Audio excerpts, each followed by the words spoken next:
I think I have a pretty good exercise that we can just do right now that'll help us use everything we just talked about. So again, we can get familiar with it, and then we can jump into actually giving our end users some control in that room that's set up. So what I'm gonna do, just to kind of give us a basic rundown of everything, is I'm gonna use some custom controls. I'm gonna give myself 2 different banks here. And there's no need to follow along on this one. This is just a demonstration on control types. We want to show you how important it is to make sure that you're connecting controls that make sense to connect to each other, and how to get around it sometimes if they don't. This one on the right, I'm going to have it have an LED, and then this last one down here, this is going to have a trigger button. Before you connect those with control components, let's talk a little bit about how control pins and control wires work. Just like audio, control flows from left to right. So the pins on the right side of a component are outputs for control, and the pins on the left side of a component are inputs.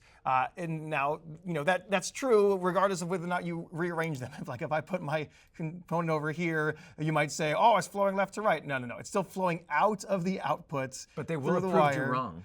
No, it won't work that way. And into the input, right? So that's one of the reasons why we always recommend that you organize your components also flowing from left to right, so you can see visually one's going from this to this one to that one, and they don't go backwards either. Okay, so here's something to think about. I open up this selector, right? We were just playing with this. I'm going to hop into emulation mode really quickly. We can see that when we affect a change on the upstream control, it will pass its various position, value, and string onto the downstream control. So if I press this select 2 button here, you can see that engaged the second control over here. It took this, traveled along the control wire, and engaged it. Now, after you've done that, I can still change these controls as much as I want to, right?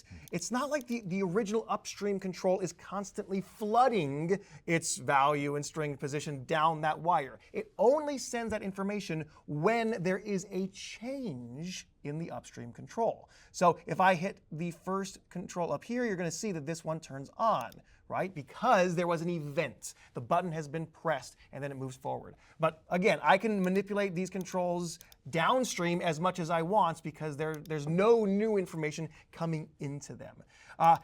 Also keep in mind that there's nothing in the software that will prevent you from connecting to controls that don't make sense to be connected. Like a gain knob has a value range that goes from -100 up to +20, whereas a toggle button has a range that goes from 0 to 1. It does not make sense to connect these 2 types of controls, but they all have the exact same square control pin. So the software won't stop you from making that mistake.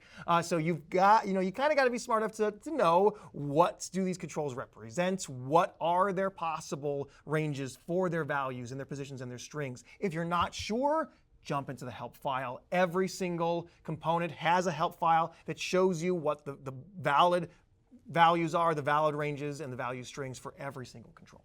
What we're going to do is we're going to connect all of these using a control function. So I'm going to jump over back to my components. And I'll use a logic AND for this one. And so here I want to give you an example of everything we talked about in a working order here. So if I have 2 toggle buttons, I send them to my logic AND, I send that out to an LED. What should happen when I turn those 2 toggle buttons on is it should light that LED up, right? 1's on and 2 is on. The LED is indeed on. Perfect. That works exactly how we expect it to. Now, the difference here that I want to show you is if we replace that second toggle button with a trigger button, what's going to happen? Again, if we're remembering what we were just talking about a few minutes ago, if I turn that first toggle button on, nothing's happening. It needs that second input. That AND is requiring it. So if I press that trigger button, nothing happens, right? That LED is not turning on. Remember, trigger buttons don't have a state, so it's not actually sending anything through. If you're not sure what's coming through to your control function, you can always hover over the inputs or the outputs here of your different control pins, and you can see what it's receiving or what it's sending. There we can see the first input's receiving a true.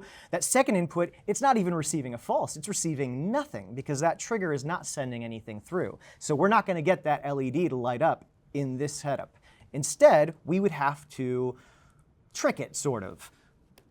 If I jump back out, I can add another control component that we haven't yet talked about. I'm going to bring in my favorite control component because it's the coolest name, the flip-flop. If I mean, bring the viewers don't realize this, but you're probably wearing flip-flops right now. Yeah, I wore them to my interview That's true. when I got hired somehow. All right, so flip-flops. If we open up the flip-flop, we can see here we have a few different controls. We have, let's jump into emulation mode so you can see them in action. We have a set that is going to set the state to out. We have a reset that resets the state to not out. We have these two LEDs. You can see them changing the out and not out as I press those. We have a toggle that toggles between out and not out. And then we have a state button also toggles between out and not out. Just so you're aware, this toggle button is not a toggle button. It's a trigger button. In fact, you can kind of see from the way that it is acting as you press it. It doesn't stay in one state or the other. It just presses and then releases again. It is a trigger button that they call the toggle button because it is initiating the event of toggling between the two states. So what that means is because this control component has a trigger button, what we can do, we can go to the flip-flop, expose that toggle control that is a trigger button. We can connect our trigger button here to that trigger button, toggle. And then if I expose the out, let's say, of the flip-flop, I can send that on through to my logic AND. So what that is going to do now, the trigger button in the custom control is going to activate the trigger button in the flip-flop, which is going to set the state to out, which is going to give us a state that we can send through to the logic AND. Let's see if it works. So I already have my toggle button on up here. If I press the trigger button now, I can toggle between those two states now using the flip-flop between those two. So that's going to be really helpful if you ever find yourself in a situation where you need to use a trigger button, but you need it to connect somewhere where it needs that data. Use something like a flip-flop.